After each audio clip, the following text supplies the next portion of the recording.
अगर इस पानी का निकासी पे सरकार ने कोई कार्रवाई नहीं की तो अगली फसल भी बिजाई नहीं होगी।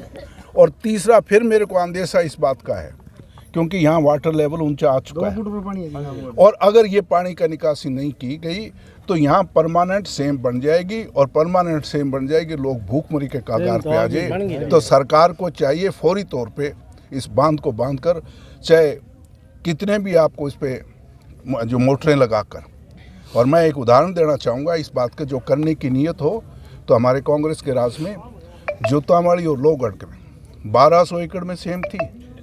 हमारी कांग्रेस पार्टी का राज था चौधरी भूपेंद्र सिंह हुड्डा के नेतृत्व में, उस वक्त मैं OSDP था। हमारी नीयत थी और आज जाके देखें 1200 एकड़ में सारा सेम हमने निकाल दी, बड़े बड़े 12-12, 18-18 इंच के पंप लगाकर, और एक हॉट लाइन आसा खेड़ा से 14 किलोमीटर बिजली की हॉट लाइन जिसमें 24 घंटे बिजली रहा करती थी, और निकालकर 3 महीने के अंदर हमने सेम को सफाया करने का काम किया।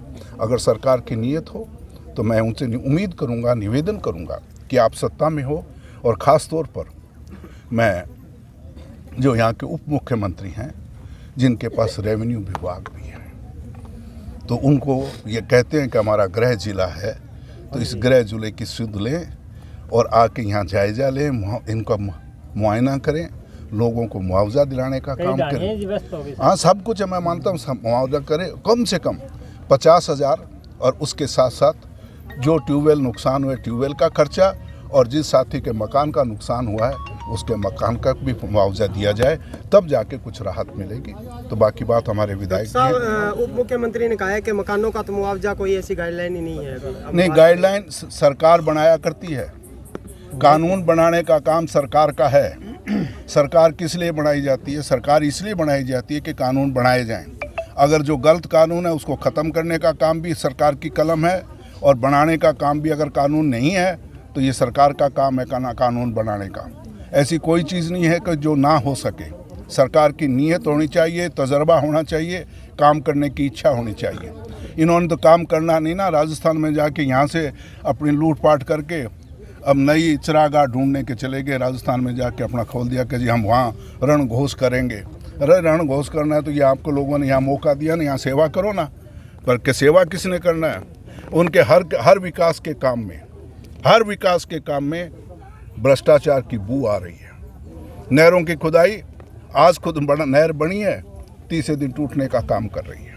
सड़कें बनी, दूसरे दिन मीडिया ने, बहुत आप लोगों का मैं धन्यवाद करूं कि आपने हमेशा उसको उजागर करने का काम किया। सड़कें बनी नहीं, तीसरे दिन सड़क टूटने का काम कर रहा है।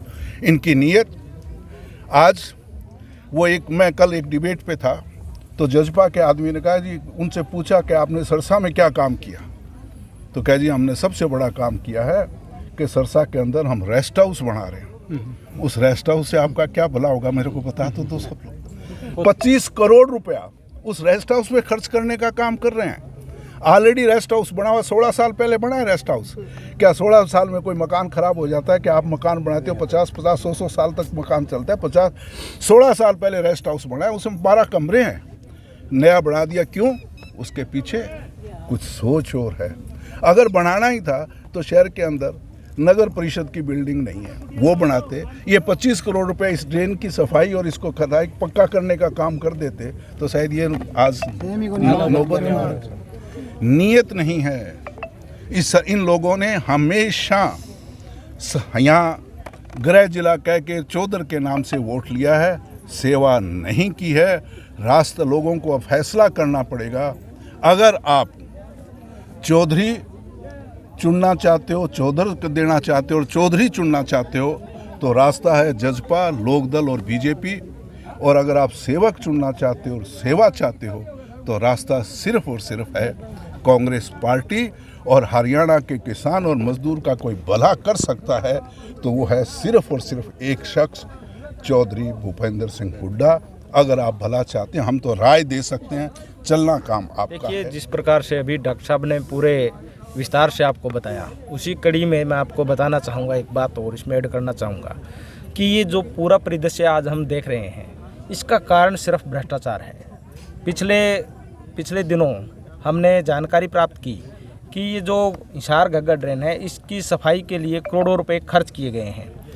ये हमें आके बताएं भी किस चीज़ पे खर्च किए हैं। कहीं भी कोई भी उन्होंने खर्च नहीं किया, पूरा का पूरा पैसा डकार लिया गया है। इसमें कौन कौन शामिल है, अफसर शामिल है, राजनेता शामिल है, ये तो जब जांच होगी तभी पता चलेगा। और दूसरा कि जब पता चला कि दड़बा के क्षेत्र के अंदर पहली बार जब ये टूटा, 3-4 दिन पहले हमारा जब बकरियां वाली और गुड़िया के बीच का ये टूटा है, उससे पहले वहाँ टूटा, परंतु उसके बाद भी उन्होंने सुध नहीं ली, बार बार कहने के बाद सुध नहीं ली। और आज उसका अंजाम आप देख रहे हैं कि हज़ारों किसानों की फसलें खराब हो चुकी है। और हम आज यही मांग करना चाहते हैं सरकार से कि तुरंत इस पानी का निवारण हो, ये पानी यहाँ से कैसे निकाला जाए, ये सरकार इस बात पे सोचे। और जो भ्रष्टाचार हुआ है उस पर यहाँ जांच होनी चाहिए, और उसमें कम से कम विपक्ष के हमारे साथी हैं उनको लें, क्योंकि सरकार तो अपना जो मामला है उसको समेट लेती है, अपने आदमी लगाकर उसको पूरा भ्रष्टाचार को 1-2 भ्रष्टाचारी और ऐड कर लेते हैं। तो हम चाहते हैं इसमें विपक्ष का भी आदमी होना चाहिए और इसकी जांच होनी चाहिए। तीसरा, जो ये अभी किसान हैं जिनकी फसलें खराब हुई है, जिनके ट्यूबवेल ख़राब हुए हैं, जिनके मकान ख़राब हुए हैं, उनको मुआवजा बिल्कुल 50,000 रुपये से कम नहीं होना चाहिए। अधिक अगर सरकार करती है तो हम उनका बहुत बहुत धन्यवाद करते हैं। और जब तक इस जो ज़मीन है इस पर फसल ना हो तब तक वो मुआवजा मिलना चाहिए, ये भी इनको तय करना चाहिए। तो आज इन्हीं मुद्दों को लेकर कांग्रेस पार्टी के तमाम नेतागण आज हमारे जो किसान हैं इनके साथ खड़े हैं, और इसी कड़ी के अंदर आज हम यहाँ दौरा करने के लिए आए हैं। विधायक जी, 15 सालों से ये समस्या है, आप अब आगे सत्र शुरू होने वाला है, कोई आवाज़, बुलंद आवाज़ उठाई जाएगी इसके बारे में? बिल्कुल हमारा समाधान हम यहाँ सिरसा से हम कांग्रेस के 2 विधायक हैं, अमित शाह जी और मैं, तो हम दोनों ने नीति बनाई है कि हम पूरी जोर से इस मुद्दे को वहाँ विधानसभा में उठाएंगे और यहाँ के जो लोगों की है आवाज़ बनकर इस सरकार के कान खोलने का काम। इस चैनल का नाम जो हिसार घग्गर चैनल है, इसको घग्गर के साथ फौरी तौर पे लिंक करें।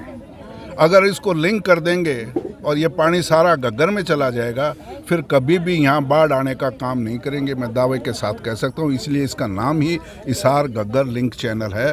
पर ये सिर्फ बाढ़ इसीलिए आ रही है कि उसके साथ इसको लिंक नहीं किया गया, और वो लिंक अगर कर देंगे तो हम कोशिश करेंगे, सरकार पे दबाव डालेंगे कि इसको फौरी तौर पे लिंक बनाएं ताकि ये पानी वहाँ जा सके।